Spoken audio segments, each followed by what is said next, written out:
Последнюю заряженную версию Corolla TS с компрессорным мотором 1.8 224 лошадиные силы убрали из гаммы еще в 2006 году, и с тех пор в гамме не было мощных и быстрых модификаций.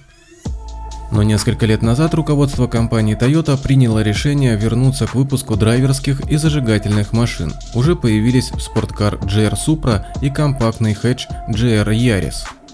Горячий Yaris продается преимущественно в Японии и Европе, а новая GR Corolla представлена в первую очередь для американского рынка. За основу GR Corolla взят стандартный пятидверный хэтч текущего поколения, но его кузов существенно доработан. Крыша теперь выполнена из углепластика, капот и передние двери из алюминия. Передние крылья стали шире на 20 мм, задние на 30 мм. Установлены силовые распорки между стойками задней подвески и усилители в районе центрального тоннеля и бензобака. В передних крыльях вырезаны вентиляционные отверстия, на багажную дверь установлен спойлер. Появился новый передний бампер с большой пастью воздухозаборника, а новый задний бампер украшает трехстволка выхлопа, подчеркивающая, что под капотом всего 3 цилиндра. Бензиновая 1.6-литровая турботройка позаимствована у GR Yaris, но ее мощность увеличена с 272 до 304 лошадиных сил. Крутящий момент остался прежним – 370 ньютонов.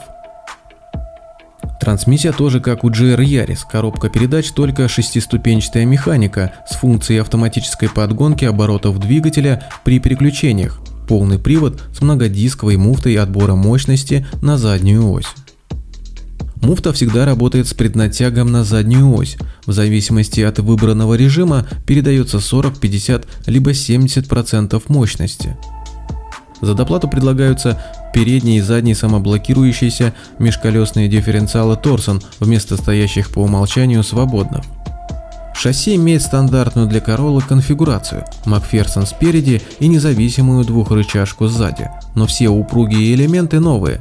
Передняя колея расширена на 60 мм, задняя на 85 мм. Передние тормоза с четырехпоршневыми механизмами, на задних колесах установлены двухпоршневые. В салоне спортивные передние кресла с замшевой обшивкой, спортивный руль, алюминиевые педали и механический ручник. А вот вместо аналоговых приборов, как у мощного Яриса, новый хэтч первым в семействе обрел полностью виртуальную комбинацию приборов на экране диагональю 12,3 дюйма. Оснащение включает подогрев передних сидений и руля, двухзонный климат-контроль, медиасистему и комплекс электронных ассистентов Safety Sense. Снаряженная масса горячей Короллы 1475 кг, но динамические характеристики компания пока не раскрывает.